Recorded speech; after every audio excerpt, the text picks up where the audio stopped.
Order. Good morning, Secretary of State. Thank you very much for coming to appear before us this morning. As ever, we have a great deal of ground to cover, so colleagues' short questions and succinct answers from you, Secretary of State, would be much appreciated.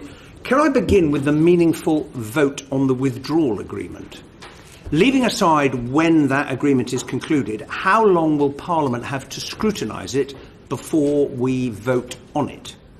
Thank you. Good morning. Good morning, Chairman. Firstly, yes, I'll be as brief as I can. Can I just make a point at the moment? My department's normally under high time pressure. At the moment, we're dealing with high pace of negotiations, diplomacy, policy on Parliament fronts, and so we're very tight. My office has told your clerk that I've got to limit this to an hour and a half. So no discourtesy by this, but we do have my next meeting is very, very important to me.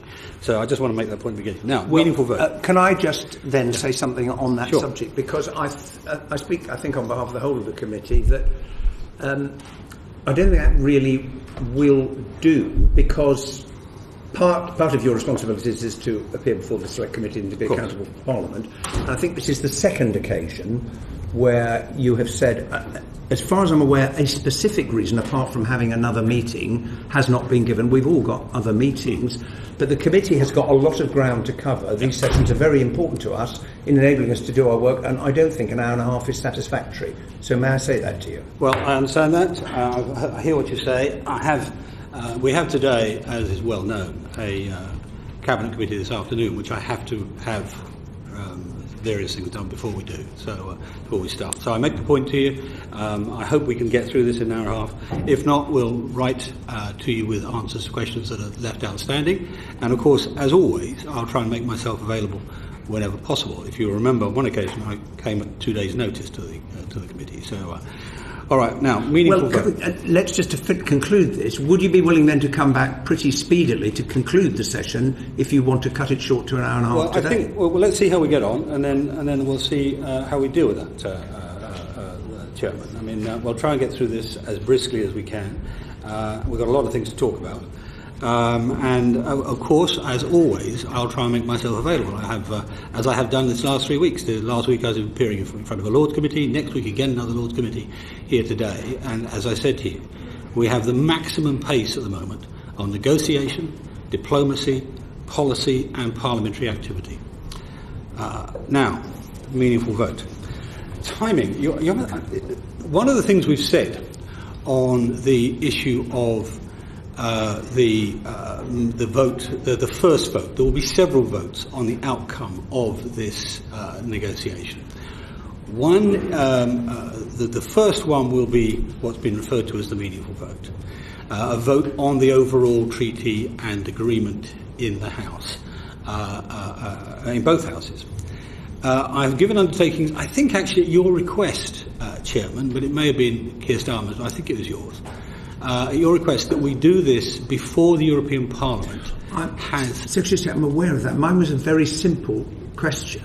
How long will Parliament have to scrutinise the draft agreement once it is concluded by the negotiators and my point before we ask to vote on it? Right. Is it a week, 2 weeks, a month? Well, I don't know at this stage, but I'm laying out what the parameters will be. At one end, you want, as you've said yourself, that we will do this before the European Parliament will vote on it. Right? We know that. And we've said, and I said in terms, that's what we will endeavour to do. Right? So we have a pace on us to deliver you a vote in that timetable. I'm not going to try and preempt what the usual channels will determine, which is how long, how much time, what the actual draft of the bill of the vote will be.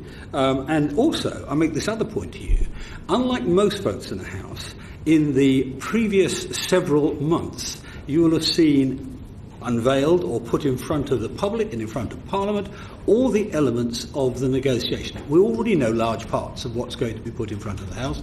We'll know all of it in terms, all except the very last bits of negotiation, way before we are in a position to put it in the House. Now, you'll then have a statement, and then I imagine not too long after that, you'll have the vote. But that will be a matter for usual channels at that stage, I think. Okay. Now, we will be presented as Parliament with an impact assessment of the withdrawal agreement before we vote. Is that correct? That's correct. Right. Can you give an assurance? Let's be exact. Given the issue on words on this particular issue, precision of words, we've said we'll give you an economic assessment. That's the point. An economic assessment. An economic assessment. Yeah. Right. Can you give an assurance that the government motion on the withdrawal agreement will be amendable? Yes or no? Mr. Chairman, if you can tell me how to write an unamendable motion in the House of Commons, Fine. I'll take a tutorial. So it will be amendable. Thank you very much. I think so. And the government... I'm looking around at various people who are very likely to amend fine. it. Yes, sir. It's just very helpful to get that assurance from you. And the government will, of course, treat the result of that vote as binding on it. Well, the government is unlikely to put a vote to the House which it does not intend to take properly seriously, yes. So what does that mean? What I've just said. Yeah. So the Yes, government... in other words, if the House rejects the proposed negotiation, then that negotiation will fall. Fine. Now, can I turn to the And there are at negotiations? least two chances of that, because of course you'll then have the second reading of the withdrawal and implementation bill, which will incorporate all of that, which will also be another test. Well, I Again, expect we'll explore case, that. Of course, the government has absolutely no choice constitutionally. Indeed. I expect we'll probably explore that in a bit more detail later on in the session. Now, on the last two occasions you've appeared before us, you have said that the negotiations on our future relationship, I'm not talking about the withdrawal agreement, will be concluded by the end of the Article 50 period, which Michel Barnier, of course, thinks means by the autumn. Is that still your view? Well, Michel Barnier separates this out, bear in mind.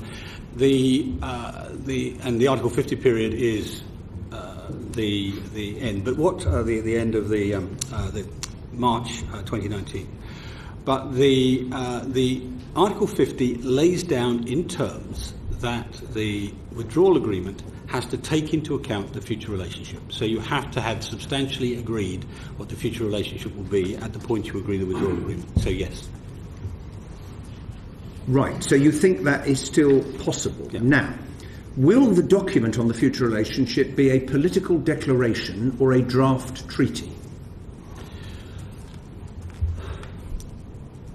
It will be, at that stage, a statement of the Council. I would not imagine we'll have legal text at that point. So what status will it have if it's just a statement of the Council? I think nearer to political declaration than draft treaty. It will not be in draft as a legal text at that stage. That timetable won't be possible. So it's likely to be a political declaration, and a political declaration is not a treaty. No, it's not a treaty. No, it's not. Right. Right. Again, to remind you of previous evidence, Mr. Chairman, when I've appeared in front of this committee, I've reminded you that the requirements of European law are that they cannot sign a treaty with us until we are a third country.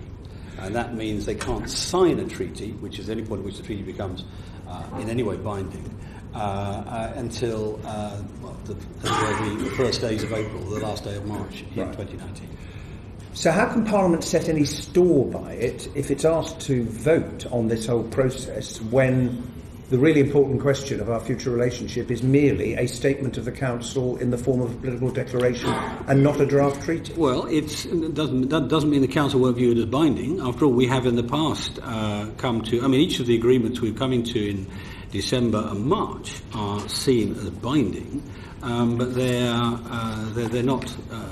legally binding, but we view them as completely politically binding, and that's pretty forceful. And I remember I made this point in December, and people got into a terrible uproar saying, "Oh, it's not legally binding." He's saying it's not legally binding. Well, it wasn't, as the Commission confirmed. But it doesn't mean we don't view it as binding.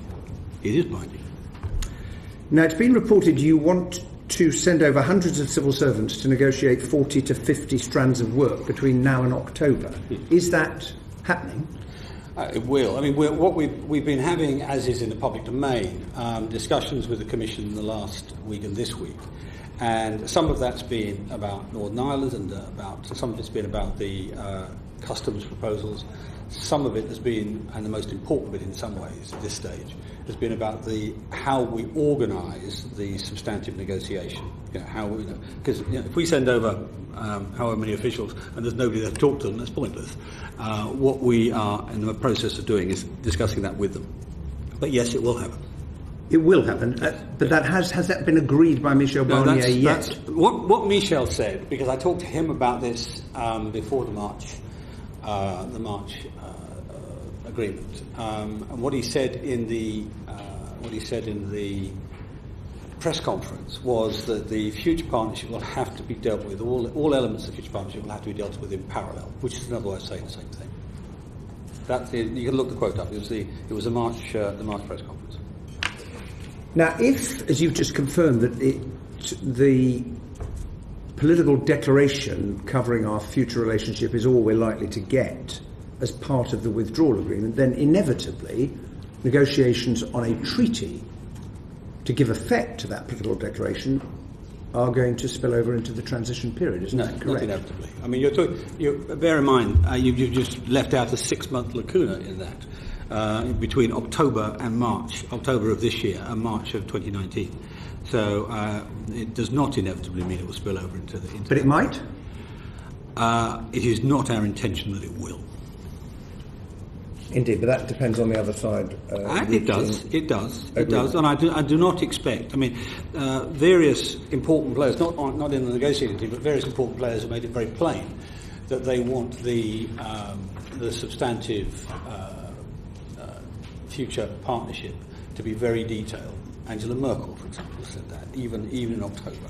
So there's no reason why we can't turn a very detailed substantive arrangement into the treaty before the end of the Article 50 period. And when that is turned into a treaty, then there will be a separate further vote in Parliament on that when it comes before us. Yeah, well, firstly, the de minimis position is that the constitutional reform and the CRAG Act will apply. That's the de minimis position. But I expect that, there may be more than one treaty for a start. I mean, it's impossible. We don't know what the full structure of the treaty will look like, whether the security and defence will be separate from the future economic partnership. It's quite possible. And they will have some of these things will have substantive domestic effects. So they will, of course, come with acts of Parliament for the House as well. Okay.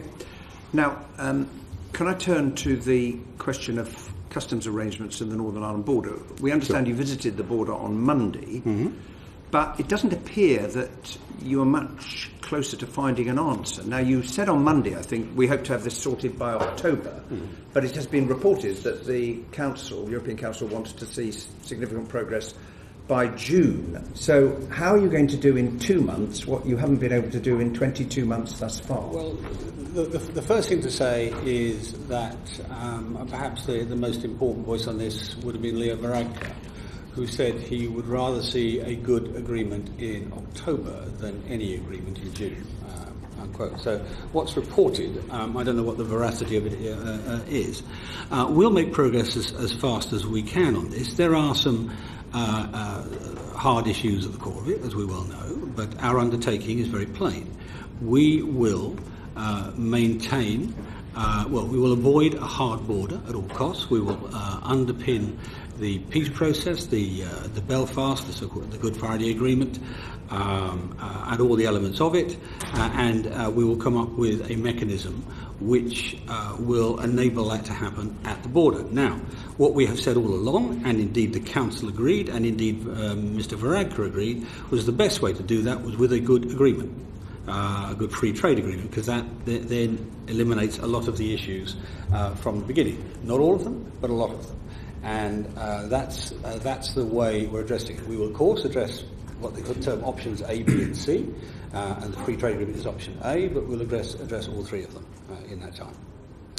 But you've just accepted, Secretary of State, that there isn't going to be a trade agreement in the form of a treaty by October, because it's going to be a political declaration, and yet a deal on Northern Ireland has to form part of the withdrawal agreement. Now, you proposed two options last October, a customs partnership and using technology. The first of those seems to have been emphatically rejected by the Commission. Is that correct?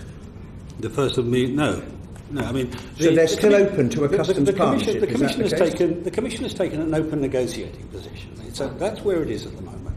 You must not assume that every statement from the Commission lasts forever. I suggest the committee goes back and looks at the early statements by the Commission, for example, on the role of the court, and sees how that has moved over time in the negotiation. So that's our negotiating position. They have criticised various elements of each of the options, each of the two options talked about.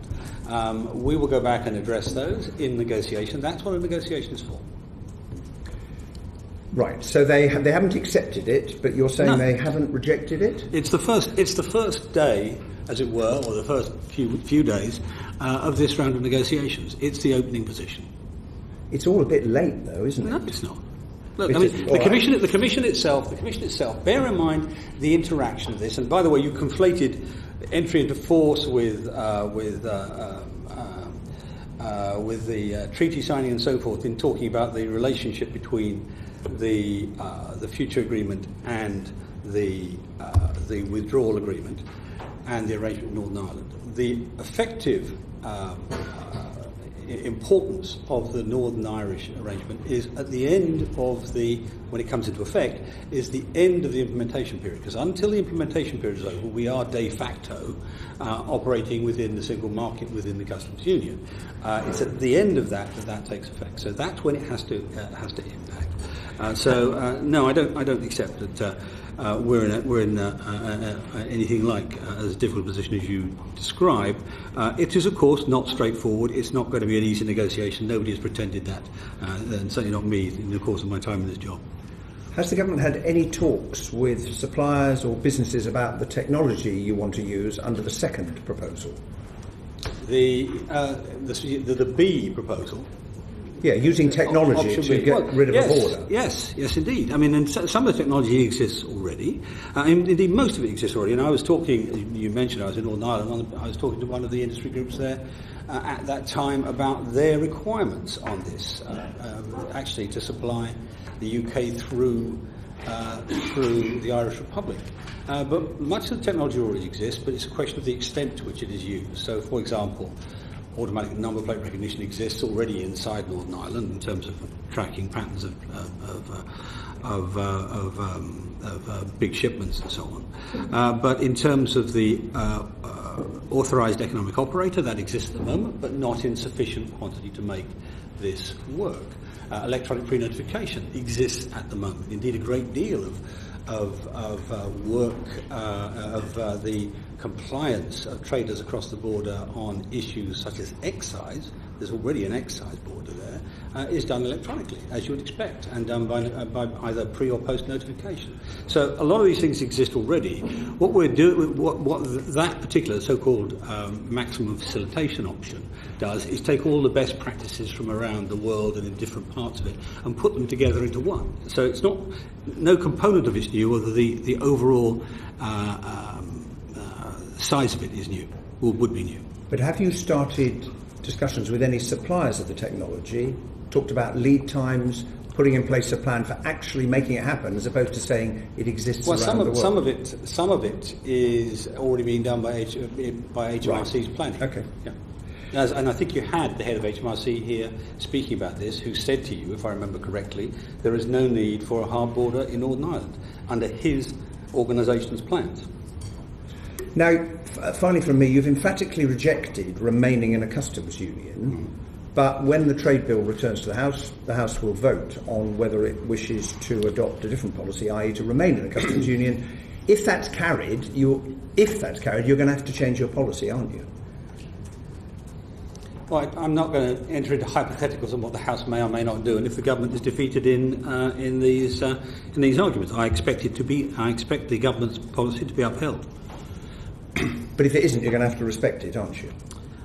The government always respects Parliament, but I expect the government's policy to be upheld.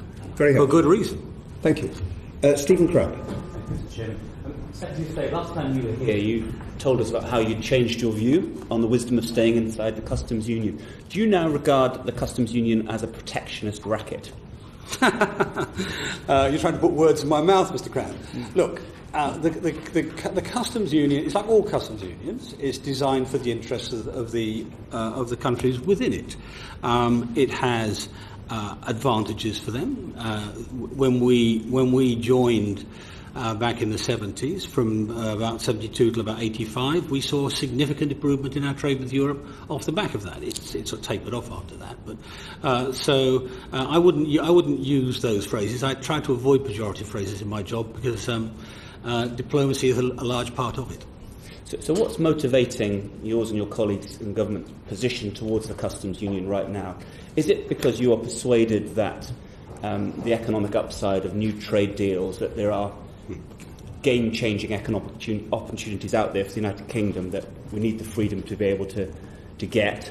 Or is it more about the symbolic freedom in itself of being able to strike trade deals? It's more the former. Two things. I mean, the Commission itself has said in terms that the 90% of the growth in world trade will come from outside the Union, which is what we're talking about here, our participation in global trade, both inside and outside the Union. You see harbingers of this in our own position. Even inside the Union, we have gone from roughly 60% of our trade being into the Union versus 40% of the rest of the world, to a position in a year or two's time when that will be reversed, that 40% to the Union and 6% of the rest of the world. Now, you mustn't throw away 40%, so you've got to do something to defend that. But the 60% is the big area where we have huge opportunities, in my view. But do you accept that none of the government's own data modelling show that these potential future trade deals outweigh the gains from those outweigh the potential loss? The trouble with the modelling is you have to make the modelling is based on guesses about what will happen to our trade levels. Whether there'll be a significant reduction in trade with the European Union. That's what most of these models actually include, and very, very small increases for the rest of the world. In fact, the secular trends deny that. What is more, just one element of what the Council's guidelines said. The Council said up front that it wants to avoid tariffs and quotas. So straight away, even outside, if we can keep that option in the negotiation, the arguments for sudden sharp downturns in trade with the Union tend to fall apart. But it all hangs. It's one of the reasons I've talked to this committee before.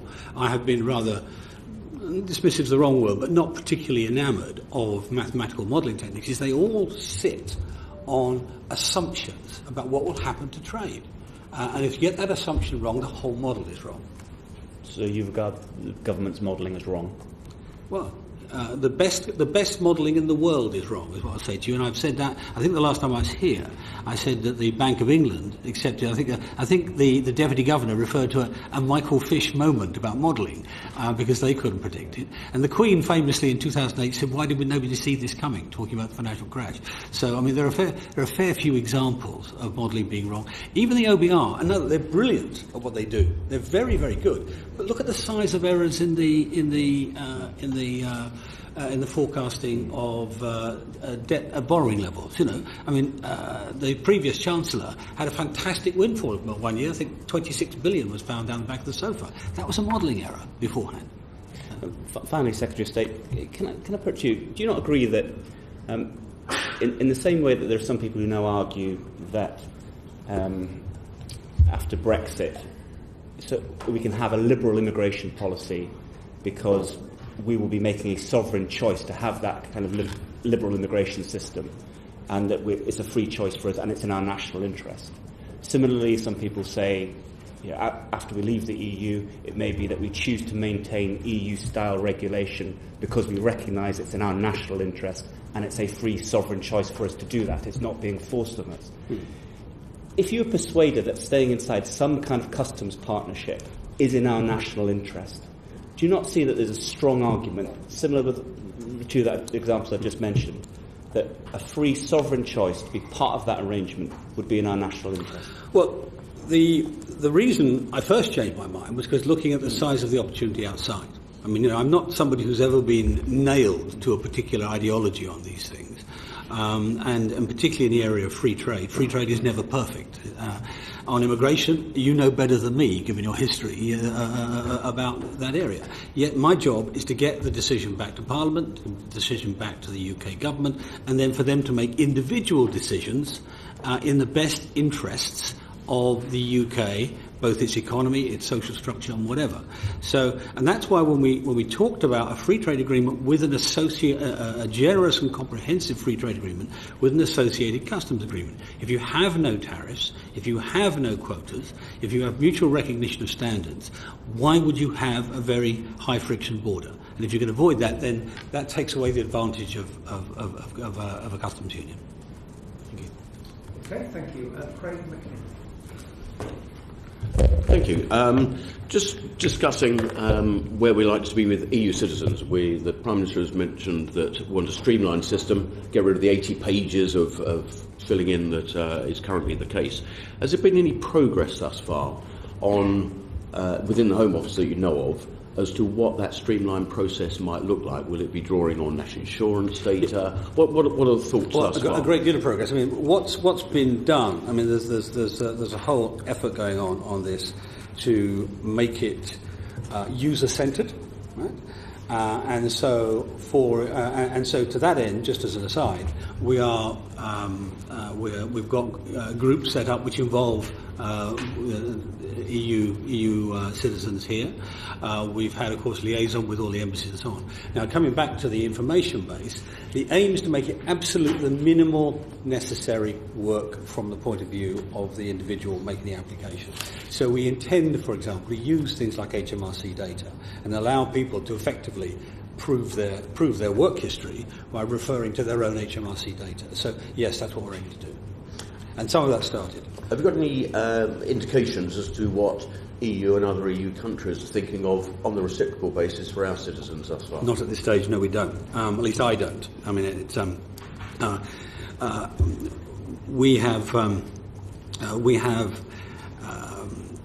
we have to return to the citizens' rights issue under the ongoing relationship arrangement. Because this is the bit that's still in white, isn't it, and not agreed in the...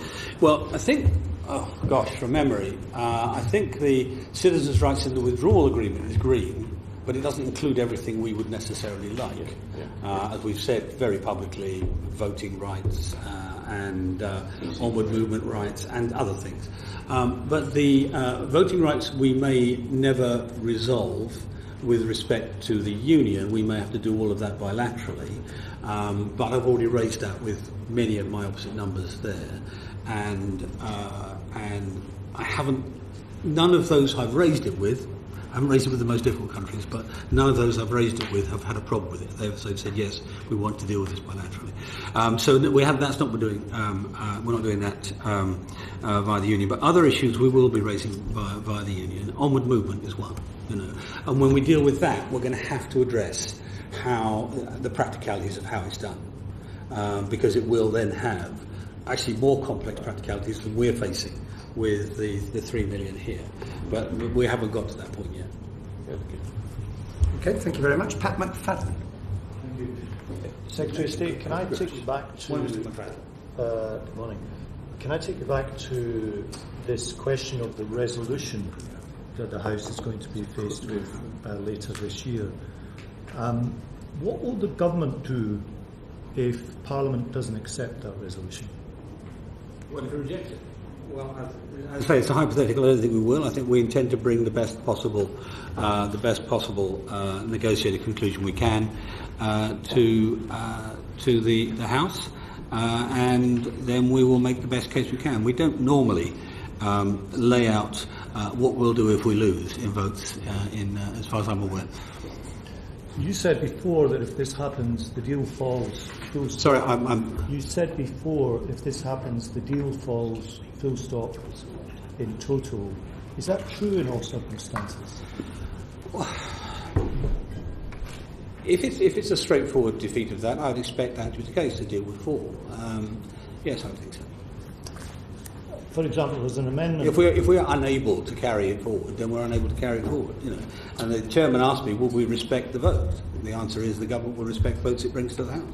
But what I'm trying to drive at is whether there are any circumstances in which you would go back to the EU on any points. For example, if the resolution were amended to say Parliament requests the government to seek an extension of the Article 50 process to discuss this or do that, is that possible, or would it be the government's position If you vote against this in any way, the whole thing falls. And we leave without a deal. I think extend the Article 50 process. You cannot do that unilaterally. For a start. Sorry, I didn't. You cannot. So we're both having trouble. You cannot do that unilaterally. I mean, that requires unanimity, both us and the other 27 all together.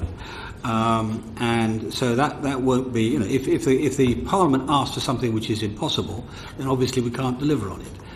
But I'm not really going to be drawn into every possible option and do your work for you in terms of how to draft an amendment to make it most difficult for the government.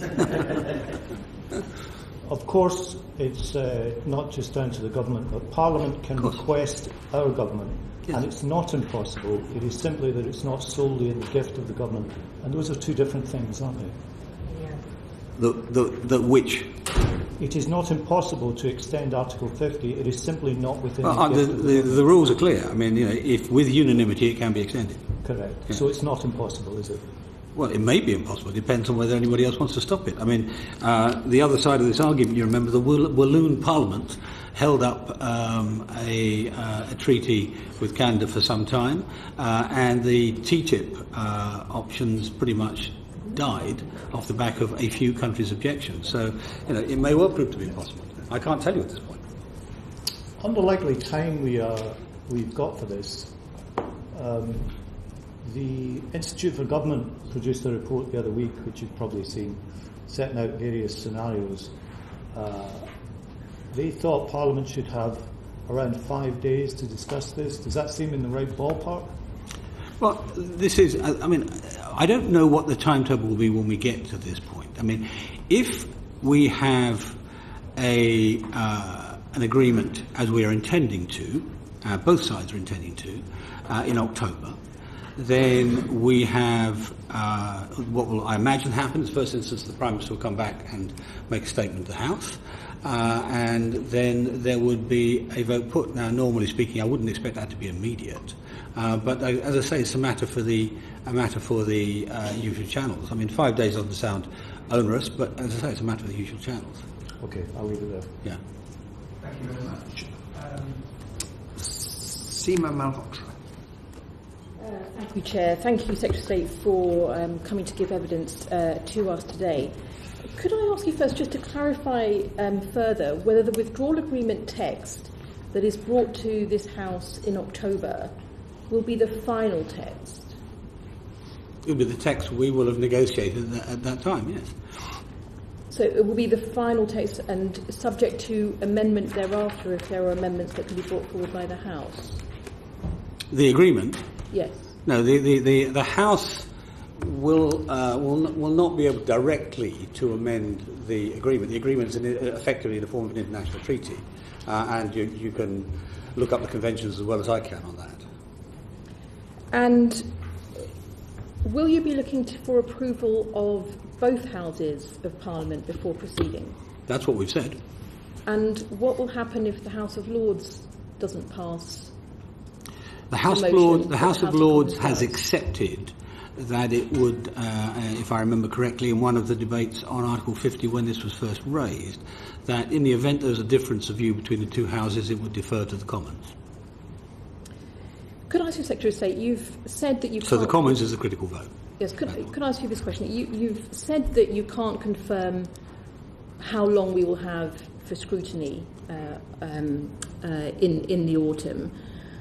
Are you concerned, therefore, that we won't hit the October deadline that you're working to? No, I don't think so. Bear in mind there are a number of stages in this. I mean, firstly, it is not at all impossible that we'll have debates on the agreement when it's clear but not signed. That's possible. Then you get your critical, your so-called meaningful vote. Then, after that, you have the withdrawal and implementation bill, which will take time and will have within it elements of British law, which will need to put into effect the implementation period. So all of these are times in which the House can express its view, and indeed, if it chooses to, block the whole thing. So it takes time. That will take time. So that's why I'm not trying to guess. I mean, I haven't sat down with a diary to work out how much time you've got for that particular vote. For then, my aim is to give the House as much time as I can to do all of those things, not just the one vote, but the whole thing. Do you think you should be sitting down to work out how long the House should have? I could spend a great deal of time on speculative exercises, which again I don't control all the elements of. And as the chairman said earlier, the achieving of the October position will be dependent on us and on the European Union as well. The European Parliament has a process of constantly engaging with different nations on priorities. Say again, sorry. The European Parliament has a process of constantly engaging with countries on the direction of policy. What process does the government have planned to keep Parliament on board so that there is a very strong chance of this going through Parliament at the end with no surprises? Do you think that Parliament hasn't debated Brexit enough? Is that the thrust of your question? Because I find it a little bit at odds with reality. We might have a disagreement about what has been a meaningful debate if there's very little that can actually be changed. I'm just asking this because it struck me as quite a distinction between the way that Guy Verhofstadt and the European Parliament has worked and the process they have of keeping everybody on board. So I'm just wanting to know which process you're talking about with respect to the European Parliament. Which process of nation-state engagement are you talking about? In relation to the Brexit subcommittee and how nations are also kept on board in the discussions it proceeds. I'm just wondering whether you've got anything alternative planned so that you can be keeping Parliament on board as we proceed to October. There are a number of pieces of legislation coming in front of the House. We have had, I mean, the news has been dominated most of the last few months by the progress of the withdrawal bill, both in our House and then in the House of Lords. We have had, of course, select committee hearings like this. And many others. I mean, Lord knows how many my ministers in total have addressed, and not just my ministers, as I said before, people like John Thompson, the HMRC. I mean, there's no absence of information on this in this area, or indeed of government engagement with the House. It happens all the time. I'm just trying to see where it is you think there's a deficiency that needs to be dealt with. Well, I think that there's there's also in that whole debate a lot of questions about how Parliament is actually meaningfully engaged in this process, and you'll know that this whole question about a meaningful vote, which you've just described as so-called, came about. But if I could ask you this question... Well, before we do that... No, Secretary of State, if I could ask you this question. On time, yeah. Will there be legal consequences of no deal? Of no deal? Well, there are legal consequences of every outcome, of every single outcome. And indeed, it would also depend on what you mean by no deal. I've said to this committee before, the sort of complete absence of any outcome is unlikely. You might end up with, I think I've used the phrase, a bare bones deal, or you might end up with a whole series of bilateral deals. This is where we are looking at tiny probabilities here. I mean, I do not think no deal is a significant probability at all. I think the massively higher probability is a deal. But in the event it goes down that other route, nobody wants that. No other country wants it. I mean, talk to Spain, they don't want their aviation issues blocked. I agree nobody wants it, but in the event, as you've described the process, and if Parliament does not agree to the deal, then would we proceed with no deal, beyond WTO rules, etc., etc.? There would be legal consequences, I imagine. Could you just outline some of what those legal consequences would be? Well, I'm trying hard to see where you're trying to get with this, because, I mean, as I say, there are legal consequences in terms of the relationship between nations, between ourselves and the European Union, of every single permutation. So which aspect of legal consequences are you driving at? Would there be changes to the way we would trade, status of legal contracts that would need to be worked through? Well, if it was an absolute no deal, there will be a tariff arrangement in place. That's a legal consequence, I guess. And if I could ask you, Secretary of State, normally when we seek a change in the law, if the government brings something to Parliament and maybe to update existing law, and that vote is not passed, what happens to existing law? It stays as it is. And in the scenario that Parliament does not pass a withdrawal agreement, and we move forward with no deal, which has legal consequences, Do you believe that would be But this is why I was going to. constitutionally challengeable, Secretary of State? That's for others to judge. It's not for me to give advice on how to challenge the government. That's why I was about to intervene on you earlier, and I didn't because we're trying to save time. And say, well, this is the problem of using the phrase meaningful vote. Meaningful vote is a phrase which avoids the choices being put. Is what people use the phrase meaningful vote saying, well, we want the right to reverse the referendum, a referendum which was passed by a 4 times majority in both houses, right? Are we seeking to reverse Article 50, which said we will leave? That's a piece of law. That's the piece of law which will stand in the event that you overturn a deal. So those are the sorts of legal consequences. That's what you're driving at. This final question, Secretary of State, just going through that logic, is it possible that no deal and proceeding with no deal without a vote of this Parliament would not be legal? Without a vote of Parliament. In the circumstance you're talking about, we've passed the referendum bill massively. We've had the referendum. You passed Article 50 massively, which actually is the very, very short bill, very easy to comprehend, 137-word bill, which basically says we are triggering Article 50, namely we are leaving. Done, by the way, after a court case saying that's the way effectively you should do it. Then where is the and then the House says we don't want that deal. I mean, there's quite a lot of votes in that. That's not being passed without the intention of the House. That's being passed with the explicit intention of the House, which is why I've been very, very stark about what this means all the way through. I've never stood behind any form of strange words over this, unlike others. I've been very plain about it. Would you be able to come back if I could We are going to have to move on. I know. I'm sorry. No, don't worry. Jacob Rees-Mogg. Good morning.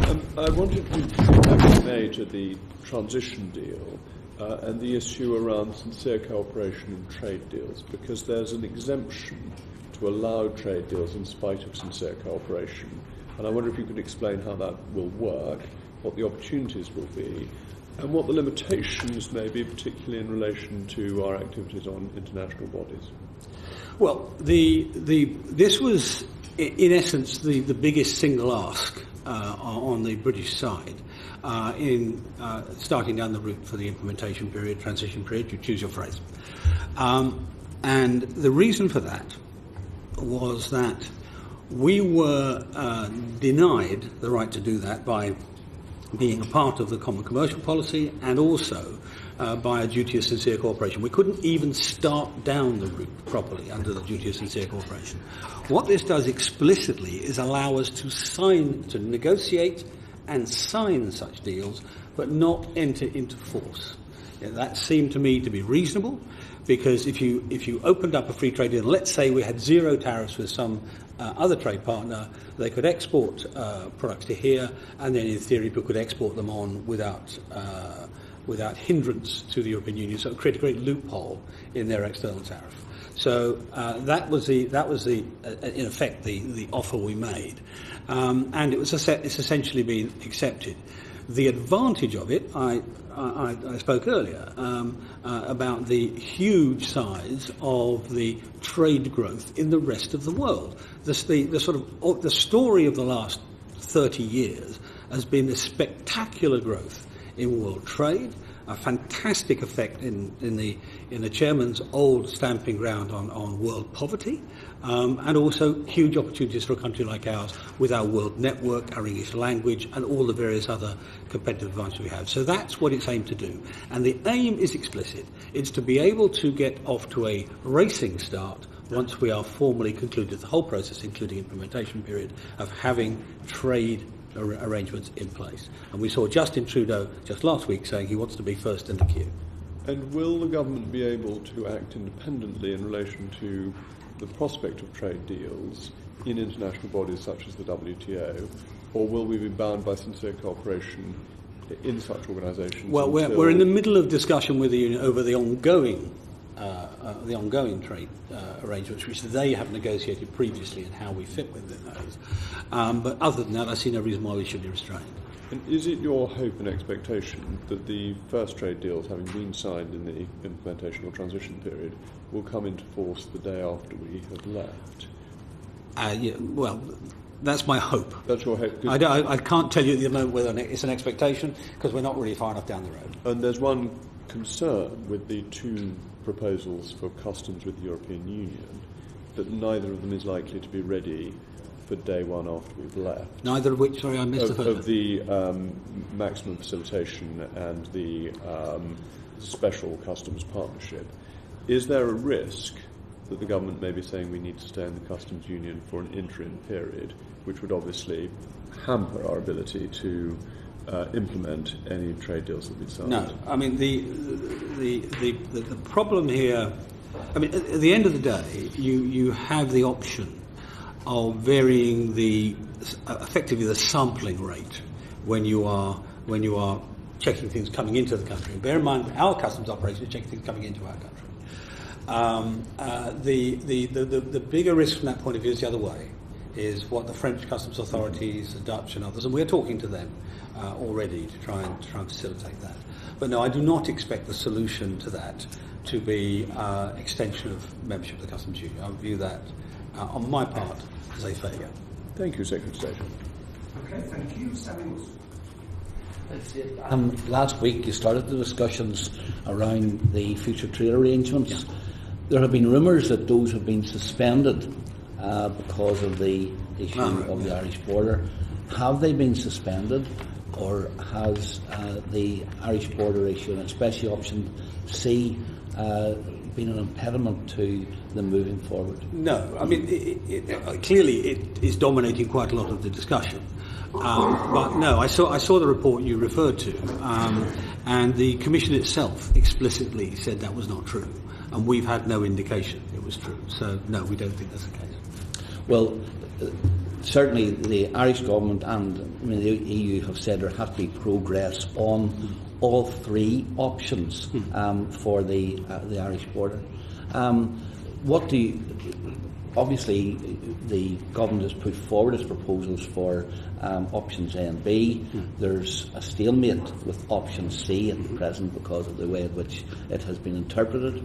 What do you see needs to be done to move that particular discussion on?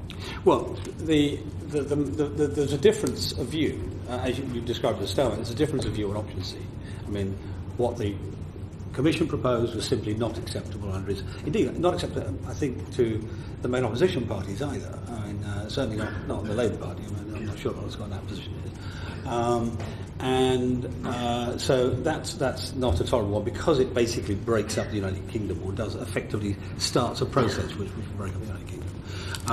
Our interpretation of what full alignment means is different at the moment. We think it means basically outcome alignment, and we can give examples of how that can be done, even under existing circumstances.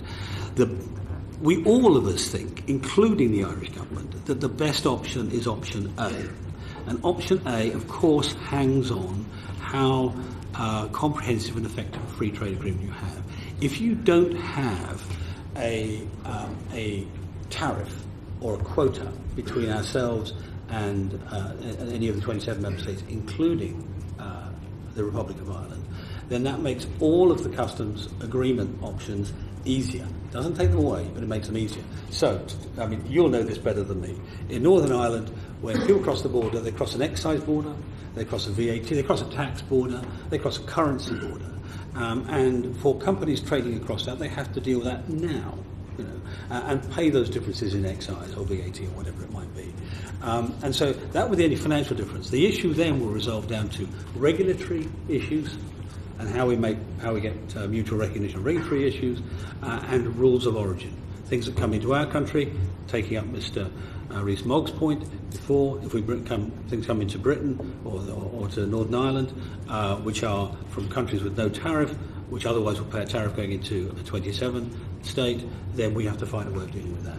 Those are the issues which will become paramount in the circumstance in which we get a free trade agreement, which in my view is a probability well north of 90%. I think that any sensible person would accept that getting the free trade arrangement in place will eradicate the need for option C anyhow. But given, and this is the difficulty I have, given that the free trade arrangement and the bones of the free trade arrangement are not likely to be in place by October, and indeed the Irish government have said that they want this issue resolved by June, at least the foreign minister has said that. Given that the details of the free trade arrangement are not likely to be in place by October, how then can we have or even see the possibility of the issue being resolved as part of option 1 if the details of option 1 are not going to be known by October? I think the first thing to understand is what we mean by what will be in place by October. There's been sort of people say, it's a political agreement, whatever. It's going to be substantive. It has to be substantive. I think it has to be substantive from the British Parliament's point of view. British Parliament, we're voting for the withdrawal agreement. We'll be voting for a bill of 35 to 39 billion pounds. It will want to know on the other side what we're getting in exchange, and it will be very, very. I mean, I think the hardest time I'm going to have in October is actually dealing with people saying, "What have we got for this?" Yeah? So, and I think the European Union understands that too, and so it will be very substantive. And what we're talking about here is central to it. Is absolutely central to it. The free trade agreement, mutual recognition of standards, and how you deal with rules of origin are central to the future economic partnership. So we have to have that resolved by October, substantively.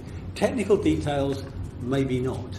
But bear in mind that this issue in practical terms only bites in January 2021, not because of the implementation period. And I know I've come under accusations of setting up a vassal state from the member next door to you, but the reason for the implementation period is to allow us to go from substantive to agreed details before it starts, and then during the period of implementation period, ratification and practical effect.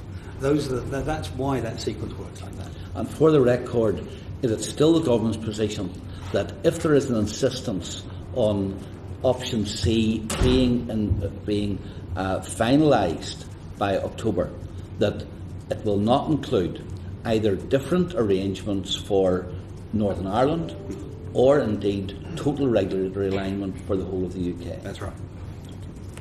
Okay, thank you. Christopher Chope. Can I follow up on that last question, because the interaction between options A and C? Because if the facts giving rise to whether option A is going to be workable or not are not going to be established until October, why is it that we are being told that we've got to decide by June whether we're going to go for option A, B or C? Yeah, well, I think a number of things are happening. We're in the middle of a negotiation. One of the things that happens in negotiations is people try to set up deadlines, sometimes artificial deadlines, to put pressure on one element of the negotiation which they think is in their favour. And so we've seen a little bit of that. But that's why I refer back to the Taoiseach, to Mr Varadkar's comments, when he said that it's better to have a good deal in October than any deal in June. We do not see June as a sort of artificial timetable. Now, let me be clear. We're going to try to get an agreed form of works on option C as quickly as we can, but not to an artificial timetable. And one of the elements of any agreement would be to try and tease out exactly what is meant by option C. And there's been correspondence between the chairman and you about the work that's being done on this, which is called a mapping exercise. Can you tell us the latest position in relation to that mapping exercise? What further work has still to be done? Oh, it's still underway. I don't have the detail of that in my head, Mr. Chairman. I will write to you on that. The chairman wrote to me just this week, and in fact, I've just sent the letter back. I've got it here. Oh, you got it there. And there's, I mean, I can let you know what that detail is. I'm hoping it's going to be over quite quickly. We are going to tell the European Commission, my officials may already have done it, that we want this to be transparent and be published as soon as we can, and I'm going to make sure that this committee sees a copy of it all before it actually goes into public domain.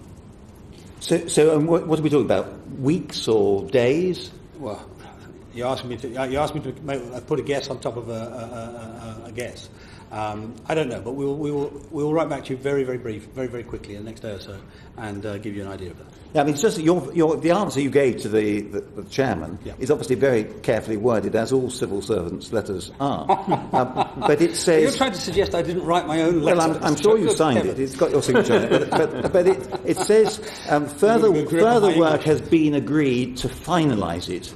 I'm hopeful that we can conclude this soon. Mm-hmm. And then you go on to say, well, it's a joint UK-EU exercise. I am including dependent on the government. Commission and on the Irish government, so that's why I'm not going to give you a guess at this point in time. So you're just blocking us on that, but you do say in the last. No, I'm not blocking you. I'll write back to you very, very soon. Don't worry. Again, and then can I ask you finally about the last paragraph, last sentence of your letter, which says, "I will also ensure the committee receives sight of the mapping exercise documentation prior to wider publication." How is that going to work, bearing in mind that you also say in the letter that this belongs collectively to the EU? It does, but and we'll to the make UK? that point to them. They have their own groups that they need to brief as well. The Brexit Committee of the European Parliament and so on. So I don't think that'll be a problem. So this could actually, it might be sensible to remove that June constraint and say, well, sort out the mapping exercise, sort out the trade deal, and leave all this until October. Generally speaking, in all of this negotiation, I find that when we get into the detail and work through the detail, it tends to unblock things rather than block things. Not always, but generally it tends to unblock things rather than block things. And that's what I would hope will happen here. Thank you. Okay, thank you. Stephen Kinnock. Thank you, Chairman, and good morning, Secretary Morning of again, State. Mr. Kinnock. Hello. During the course of this session this morning, you've made two, I think, very important statements. You've said that, on the one hand, the motion that will be brought before us in the autumn will be amendable. But on the other hand, you've said, if the House rejects the motion falls. Now, both of those statements can't be true, can they? You've said, if it's amendable, well, if it votes it down, then by definition if it votes it down, it falls. If it amends it, it's amended. If it passes amendment, so what's the problem? They're different outcomes. Okay. So just to be clear then, if the House amends the motion and instructs the government to, for example, go back to Brussels and negotiate a different deal to the one that was put before us, the government would respect the will of the House and would go back to Brussels to do that. I'm not going to speculate on amendments that have not even yet been laid, let alone passed by the House. But Secretary of State, you've said that a few times this morning. Yeah. Surely you must appreciate the risk of us heading towards a constitutional crisis here. And surely it's the responsibility of the government to have scenarios in mind so that it's ready to respond when the House does vote. The first responsibility of the government is to promote and defend the national interest, which means not put yourself in positions where you create options which are advantageous to the other side of the negotiation, for example. That's one of the reasons I have in the past argued in this committee against a referendum, because that would create an incentive on the other side to give us a bad deal, so that they might get a referendum which keeps us in. And similarly, I'm not going to give advice on how to create circumstances which may undermine the government's negotiating position, as that might do. I don't know what you've got in mind, but it might. All I have in mind is that if a meaningful amendment is to be on the table and the government is to respect that amendment, which by definition is what makes it meaningful, a very meaningful amendment would be that we want to have a deal with the European Union, but we don't think the deal that the government has brought back from Brussels is satisfactory, and we therefore instruct the government to go back and get another deal. Are you saying to us today, then, confirming the government would do that? I'm saying to you, I'm saying to you, in terms of the reason I've just outlined, I'm not going to speculate on what the government will do in response to an amendment which has not yet been laid, let alone passed by the House. As a practical matter, I'm not entirely sure how much force a government sent back with its tail between its legs by Parliament would have in such a negotiation, but that's a different matter. What you're making is a constitutional point, and you can draw your own conclusions on it. I'm not going to speculate on it. Thank you very much. Just turning then to the political declaration on the future relationship, the post-transition relationship. I think most people would accept that in many ways that will be the most important aspect of what we vote on in the autumn. Can you say a bit more about how much detail you think will be in that political declaration, given that it's such an important vote for us? What do you think would be a satisfactory level of detail and information for MPs to make an informed choice? Quite a lot, to be honest. I mean, the chairman referred earlier to reports of me saying, well, we're talking about 40-plus parallel strands. One of the reasons is, I want us to have, well, not just to be able to face Parliament, but to know ourselves what the substantive conclusion is in all those different areas. Now, I've just talked about the substantive issue of a free trade agreement and mutual recognition, which would be a very important, almost central to the whole thing. There will be a whole series of other areas where we will have issues which may not be central, but they're massively important. Aviation, data, nuclear materials, how we handle that. And some of this, of course, is being handled in the House as well in other legislation going through the House. The nuclear materials one has already been through the Commons stages. So there will be we intend a large amount of substantive material on this. Basically, decisions. I mean, that's why I avoided the phrase political declaration, because it sounds rather woolly. A statement by the Council on a whole series of decisions as to what the future economic partnership will look like. And I highlighted earlier in my comments to the Chairman that Angela Merkel has said herself she wants to see a lot of detail around that too, because they're of course going to have to present the withdrawal agreement to their own parliaments as well, and they'll want to know that nobody wants to pick in a poke in this. Nobody wants any more uncertainty than is absolutely necessary. The difficulty we have, of course, it will not be ratified until after we leave. That's where the area of doubt comes. Not in, I think, in the amount we will achieve by October. But isn't the weakness in your logic that there is an umbilical cord from going from the Northern Ireland issue to the political declaration? So the future relationship post-transition is to a large extent going to be determined by what can be agreed around Northern Ireland. And so until the Northern Ireland issue has been resolved, meaningful discussions on the political declaration cannot really start. And in that case, is it really likely that we're going to have that level of detail by October? Aren't you fundamentally being held back because you've not yet found a solution to the Northern Ireland issue? No, that reverses the logic, Mr. Kinnock.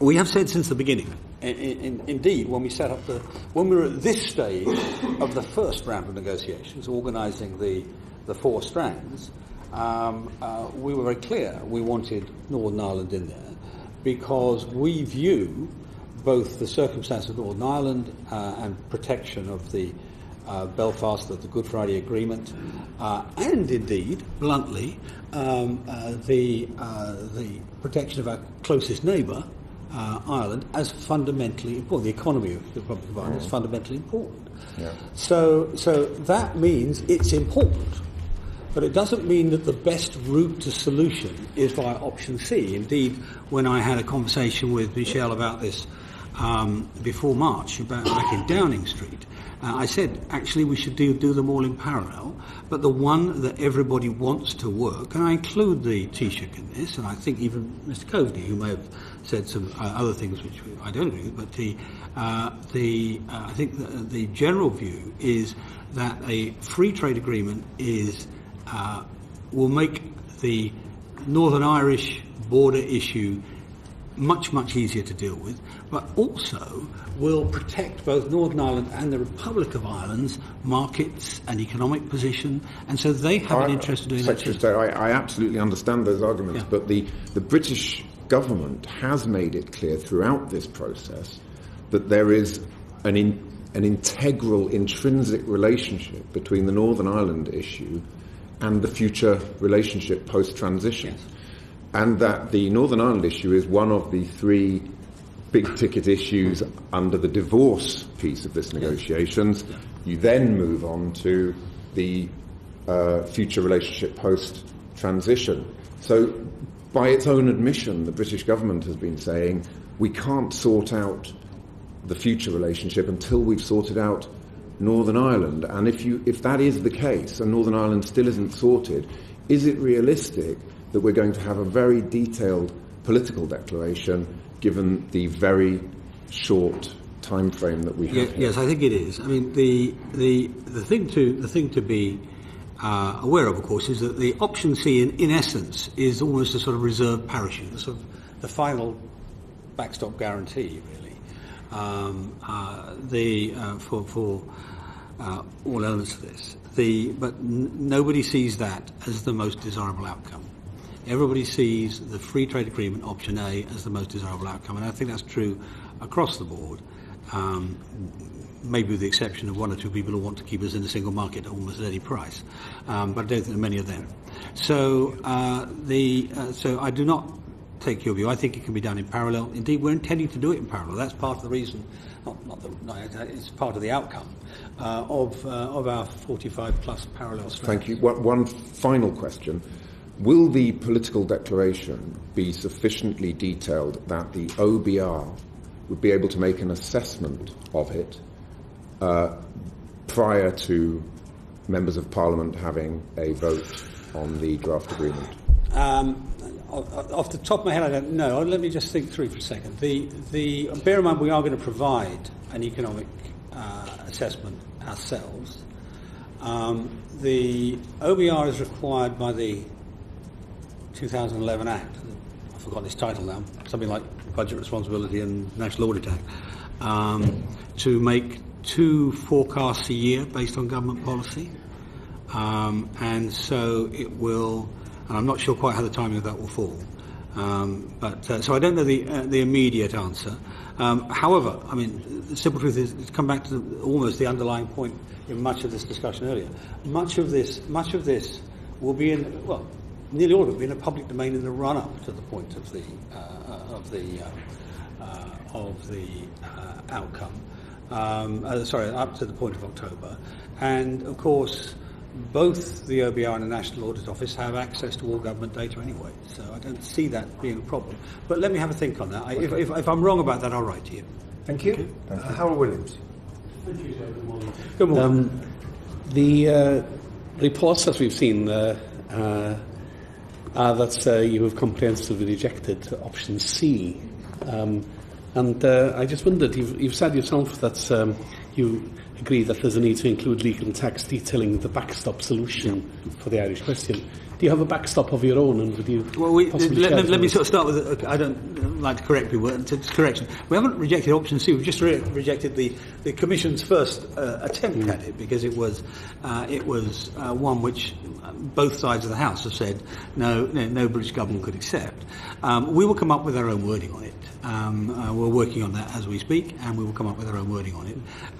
Now, then we'll have an argument about that, no doubt, I'm sure. And you will be sharing it with this Commission? I'll be sharing it with the entire, everybody, I think, at some point. But not in the first round of negotiation. We've got to have some of the negotiation first. Yeah, well, you said earlier on that, the Commission's, comprehensive, systematic and forensic annihilation was their opening gambit, as it were, in the negotiations, I understand. Now, can I ask you about option B, which is that the United Kingdom will propose specific solutions to address the unique circumstances of the island of Ireland. Now, you said a moment ago, I think, that you wanted option A, which is an UK-EU deal. Yeah. Can you just comment on B there, which sounds to me like a specific Northern Ireland only solution? Well, no, it's not. It's if we have some deal which is not the sort of free trade agreement approach that clearly we're playing for. I mean, look, there are a whole series. I mean, when Mr. Chope has asked me about the various strands, there are a whole series of issues which have got quite specific reference in them. The single electricity market, for example, is a very important issue, which is almost unique to the island of Ireland in terms of its importance and structure. So we'd probably want to do something on that. On agribusiness is massive, and so we'll have to sort of think about how we deal with that too. And of course it's the most difficult because you've got cross-border farms and Lord knows what else. So there are a variety of sort of issues, specific issues of that sort of nature, which we try to resolve in the event of another deal. But without knowing what the other deal is, I can make speculative comments to you, which is what I'm just doing, but I can't actually tell you in detail. But therefore, that is the one which really does have to follow after whatever the deal looks so like. that's in principle, you see that there might be a possibility of specific issues for Northern Ireland being sorted by a specific answer for Northern Ireland, which doesn't apply to the rest of the United Kingdom. Well, I mean, the single electricity market, for example, doesn't apply to the rest. You know, you've got in the island of Ireland, you've got a single phytosanitary or epidemiological space. We have had since the BSE crisis, from memory. I was the Europe Minister then. That's why I got my first round of grey hair. So you know, you've got already some specific things, and we'll have to look at that. Can you tell me, are there pairs of countries anywhere where there are two customs regimes for trade between them, two potentially competing customs regimes? For in this case, I'm just concerned that lots of attention is the north-south trade issue, and there is a great deal of east-west trade. Massive amount of east-west. I mean, massive amount of east-west. And even more important. Oh, I mean, I forgot what the multiplier is, but it's huge. I mean, you're talking about $1 billion a week is the trade between the United Kingdom and the Republic of Ireland, and nearly all of it's east, as what you term east-west in this context. But even some of the north-south, or the Northern Ireland back to the mainland of Great Britain, is through the south as well. I mean, one of the primary routes is effectively from Belfast to Dublin, across the Irish Sea to Holyhead, and then to the south of England. And it's a trip that starts at 3 o'clock in the afternoon and has to be concluded by between 2 and 4 the next morning. It's of perishable goods and so on. So there are a whole series of issues like that which we would have to resolve in a non-FTA outcome. So option B is a possible option, you think? I think the free trade agreement, I mean, partly because it's not just wishful thinking on my part. If you go back and look at the Council guidelines, you'll see they want a tariff-free arrangement, which is the keystone in the arch, really, of this. And so I think that's massively, the overwhelmingly probable outcome. So I don't think options B and C are at all likely to be needed. But nevertheless, we've undertaken to do them, so we'll do them. You know. Thank you. Thank you. Andrea Jenkins. Thank you, James. One question. It's following on from what Jacob was discussing about the implementation period. Obviously, the Prime Minister and yourself secured an agreement with the EU for the implementation period to December 2020 at the March Council. From the UK perspective, what was the most notable result from these negotiations? Well, as you are following on from Mr. Rees-Mogg, because actually what he talked about was the most notable result. I mean, the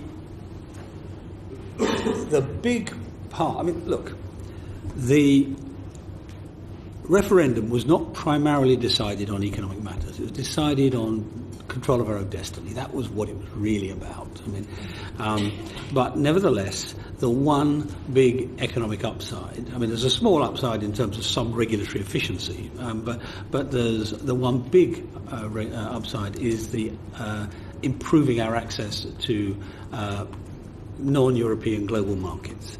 And the ability, releasing Liam effectively to go off and actually sign the deals, not just talk about them, but sign the deals, is incredibly important. And we can't do that at the moment. So that is an enormously important outcome. Enormously. Okay, thank you very much. Joanna Cherry. Thank you, Chair. Good morning. Good morning. The UK government have sought the Scottish Parliament's legislative consent to the EU withdrawal bill under the Sewell Convention. What will the UK government do when the Scottish Parliament withholds that consent, as it has said it will do yesterday? Well, we are actually still we're still talking to the Scottish Government on the amendments to Clause 11, as you know, and we have been working very hard. I mean, you know, I'm almost a fifth columnist in this government in terms of devolution, in terms of promoting devolution. So I was slightly disappointed that we didn't get agreement with the Scottish Government. I thought we got quite close. Now, this is a matter primarily for the Chancellor Duchy of Lancaster, whose responsibility this is. We managed, in case the committee have not followed it, the Welsh Government have essentially agreed with the changes we have proposed, and we're still talking to the Scottish Government, I think, and we will be certainly up until I think 5 o'clock this evening when the last possible time for laying the amendment is, and I hope we'll find a mechanism to get agreement between us still. You see, yesterday, Mike Russell, who you know well now, I think, indeed, made a statement. Bosom buddies, almost. Yeah, made a statement in the Scottish Parliament that the amendments in draft Clause 11, which the Scottish Government had seen, would not be acceptable. So I think we can say at best it's a very real possibility now that the Scottish Parliament will not give its legislative consent to the withdrawal bill. Now, it seems to me that if that happens, there'll be 3 options. That will either stop the bill in its tracks, it will delay its progress, or the UK government could simply ignore the withheld consent, ride roughshod over the wishes of the Scottish Parliament and proceed. Are you able to help us with which 3 of those options will be taken if consent is withheld? Again, you're asking me to speculate. What I would prefer that we do is we continue our discussions with the Scottish Government today, and if need be thereafter, and try to get to a position where we've got an amicable agreement. And I'm not going to colour that by offering up suggestions. What was the phrase you used? Roughshod? That's certainly not words I would use. Okay. Well, that's quite encouraging, really, because it's been reported in the press this morning that Theresa May has said that the Scottish Government and the Scottish Parliament, indeed, can take or leave the amendments, but you're indicating that there's further room for negotiation about these amendments. I'm just saying that the conversation, I imagine, is still going on. I mean, I'm not actually party to that conversation at the moment, so I'm giving you my speculation, frankly, rather than a fact. Okay. But that's what my hope is. Can I ask you about the transition period and Article 6 of the withdrawal agreement? Because at present, and the Court of Justice in particular I want to ask you about, at present there's 2 British judges on the Court of Justice, one from the English legal tradition and one from the Scottish legal tradition. And during the transition period, the domestic legal systems of the UK will continue to be subject to the full force of the jurisdiction of the Court of Justice, whether in relation to litigation between individual parties or indeed in relation to enforcement action against the UK. That being the case, why did you agree to Article 6 of the withdrawal agreement, which means that there will be no British judges on the Court of Justice during the transition period? Why did you agree to that? Because we're then a third country. The interesting, there's been a bit of debate even on this committee about whether this is an implementation or transition period, or indeed an extension of membership of the Union. It's not an extension of membership of the Union, and for those 2 years, despite the scathing comments of Mr. Rees-Mogg, we will live with some imperfections, but it will not be massively problematic for us. I don't imagine the European Court will behave in a particularly different manner. What puzzles me about this is it seems to be the objection to the Court of Justice all along has been, I think, to paraphrase the words of others, that it's a foreign court. But of course, at the moment, it's a court where the legal systems of the United Kingdom are represented in the sense that there are judges produced by our domestic legal systems. But during the transition period, it will be a foreign court, won't it? Because there won't be any British judges on it any longer. But the UK legal systems will still be fully subject to its jurisdiction. Sounds to me like you're in full alliance with Mr. Rees-Mogg. You're going to come around accusing me of creating a vassal state again. Look, you've never heard me describe this problem as because it's a foreign court. After all, I'm not an antagonist of the European Court of Human Rights, which would fulfil the same. If I can explain where I'm coming from here, others, legal academics and commentators, has suggested that this may pose rule of law problems in that we will be fully subject to the court's jurisdiction. No third country is fully subject to the court's jurisdiction, so there is an anomalous position here. So we'll be fully subject to the court's jurisdiction, yet there'll be no judges from our legal traditions. Would it not have been possible for you to seek a compromise whereby during the transition period the British judges would remain in place? We did raise that issue. Didn't get very far.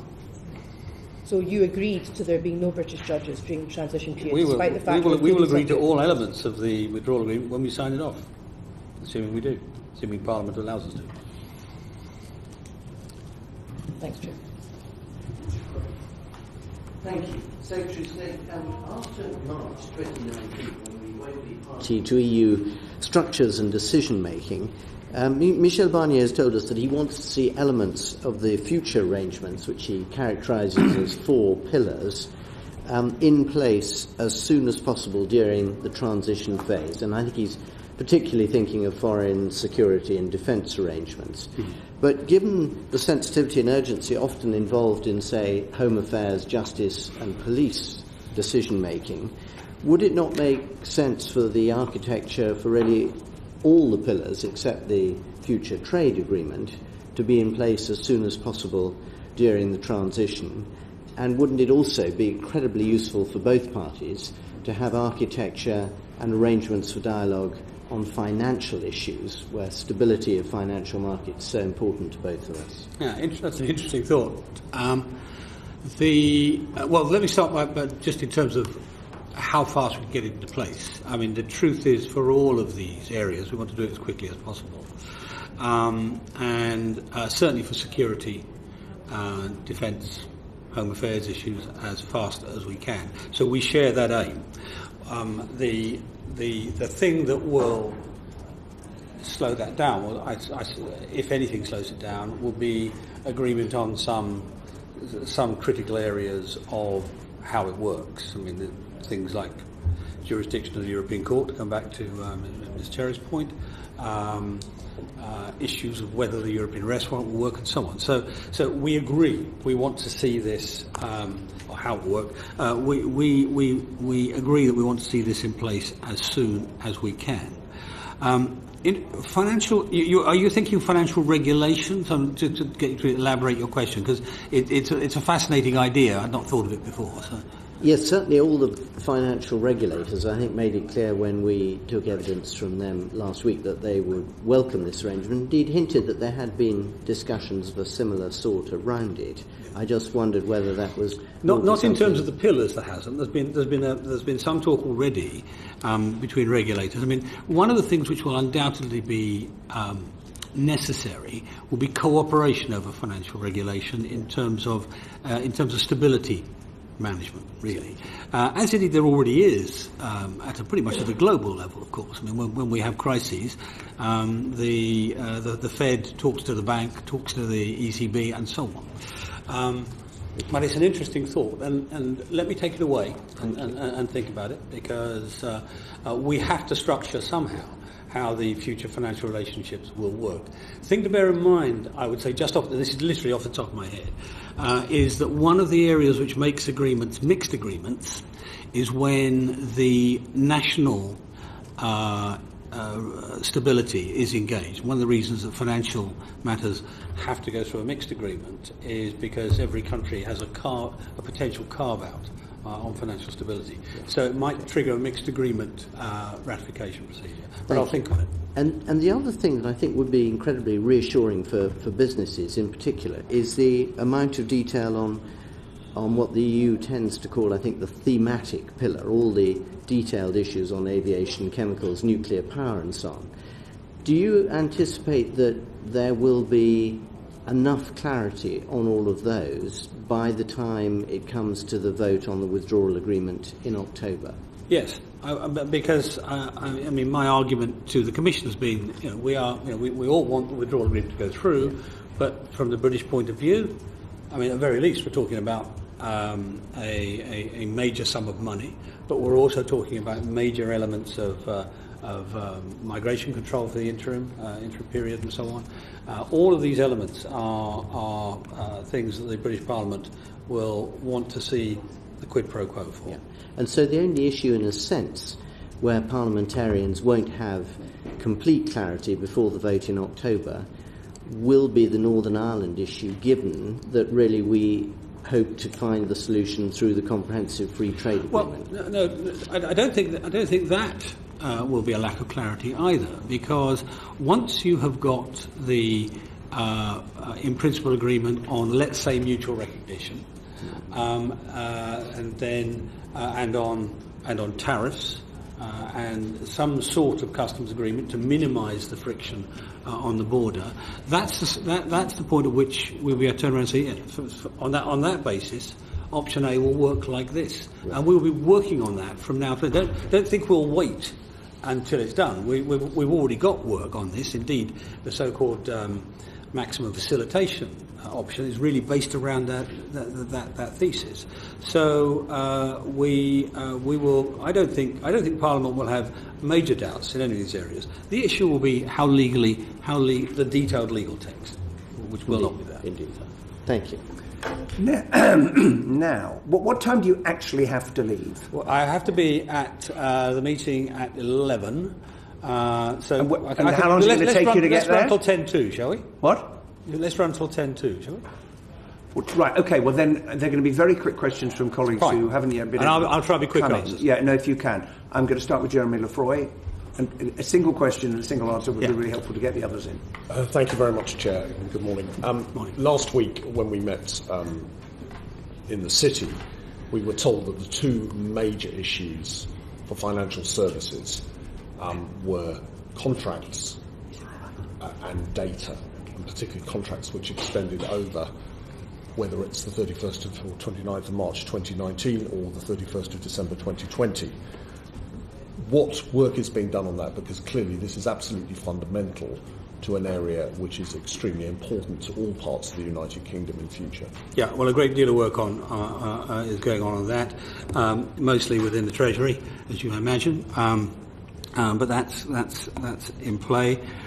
Data is an even bigger issue in terms of the actual resolution, because it's going to be the probably the single biggest area of intergovernmental cooperation, stroke discussion, stroke legal effect of anything that we're doing. And if you want a measure of that, look back even at the American circumstances when the safe harbour arrangements were struck down by the European Court in the Schrems case, and there's a second Schrems case underway. So they're both very, very front and centre of our activity. Thank you. Okay, thank you. Emma Reynolds. A quick question of clarification. Good morning. On something you said earlier, the backstop option for the border on the island of Ireland. Of full alignment. You mentioned something earlier that I would like you to clarify. You said that there may be some disagreement between the UK government and the EU, and you talked about outcome alignment. Can you describe the nature of the disagreement that you're referring to? We do not see full alignment as harmonisation. The same rules. We see it as in outcome terms. And to give you a sort of simple, very, very mundane example, we already have some degree of mutual recognition of other elements between North and South. On something as mundane as prescriptions from North and South, they're recognised both sides of the border. And what we're looking towards is a mutual recognition stroke outcome alignment. So the biggest area of regulation in terms of North-South trade is almost certainly agriculture, in terms of difficulty and difficulty and volumes. And we may well see changes in over time, slowly, in agricultural regulation. But at no point are we aiming to see a reduction in our animal health standards, for example. At no point are we going to see a reduction being the country we are, a reduction in our animal welfare standards. So we expect, as it were, to have alignment to mean as good as and recognisable as good as what's happening in the south. Sorry, but just to on the EU side, is the understanding, however, that full alignment means keeping the same regulations in those areas? If you look at their first proposal, in effect, it looked like keeping the Northern Ireland inside the single market, which would be exactly that. That's complete harmonisation. So yes, there is a difference which we will no doubt negotiate out in the next month or two. Okay. Thank you. Secretary of State, the interaction in terms of legislative procedure that we've been discussing has been in relation to the withdrawal bill and the withdrawal and implementation bill. But actually there are, I calculate, 11 bills on the go, or not on the go, and 4 of them are not on the go: animal welfare, agriculture, immigration, fisheries, and of course the withdrawal and implementation bill haven't even been started. Of the others, the trade bill and the taxation bill seem to have been sort of lost in the ether somewhere, and no one quite knows when they're coming back. On top of these 11 bills, we think, are we still on for 800 to 1,000 SIs? Mm-hmm.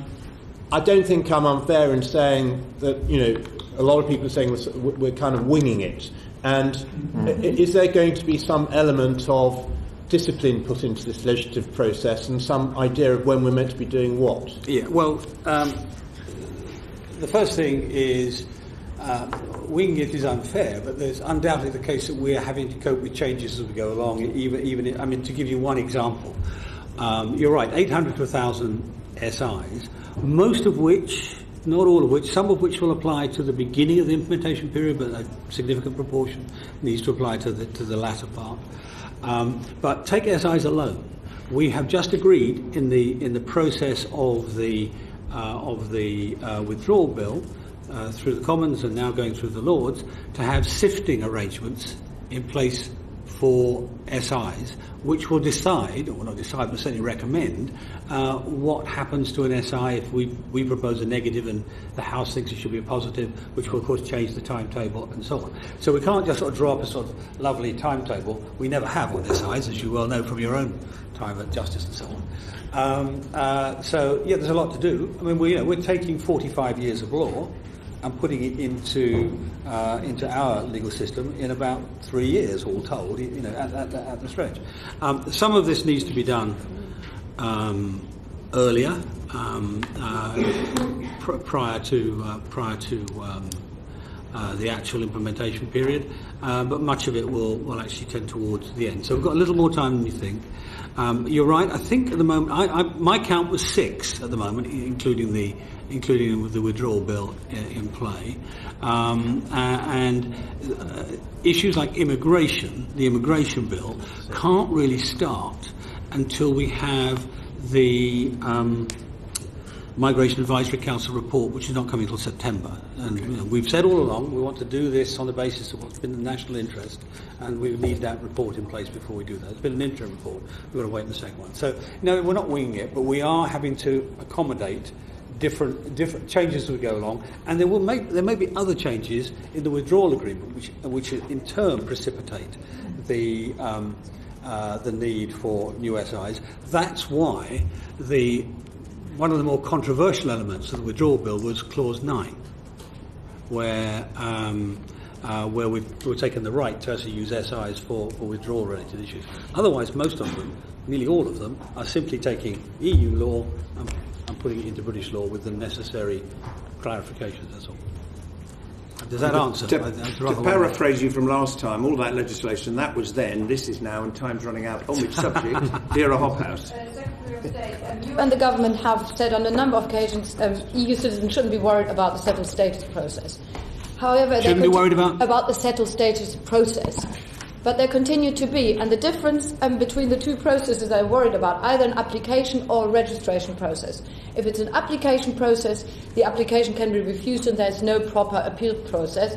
Registration, the ball would be in the government's court to positively declare why somebody could not agree with it. Could you clarify whether it would be a registration or an application process? Well, it's an application process. But let me say this. There is going to be in place an appeal process for anybody who's turned down. That's going to be there, and there will be the Independent Monitoring Authority, which will oversee this. This is not something we've had in terms of managing migration before. A body whose job is to make sure that these people are treated properly. All right? But a registration process would be much more reassuring for EU citizens. So if you wanted to allay worries about EU citizens... If I may, Chairman, I'll write on this, because I think this is an interesting point, but I really take it. It's a very important point, and I think what EU citizens will be looking for is an assurance, given the Windrush scandal, that no EU citizen who has been here is going to get letters like that because they lack documentation. I'm particularly thinking of elderly relatives who are living with their sons and daughters here, who won't be on council tax, they won't have a national insurance number. Can you give us an assurance that they're not going to get the same treatment that the Windrush? I will. At the risk of being mildly self-righteous, I'll point you to my own speeches early on in this process, where I said our treatment of the European citizens in the UK would be a moral issue. It was a moral imperative, and that's how we've treated it. And that's what we intend to do, sir. One final point of clarification on something you said earlier. You referred to automatic number plate recognition when talking about technology and the Northern Ireland border. Now, you did say on the Andrew Marr programme that cameras would not form part of the solution. Could you just clarify? There's no suggestion of cameras on the border? No. I was just reflecting what's already there, which is back inside. Or I was just reflecting what's already in each country, back inside the country. Nothing on the border. No. That's already there? It's already there, yeah. Right.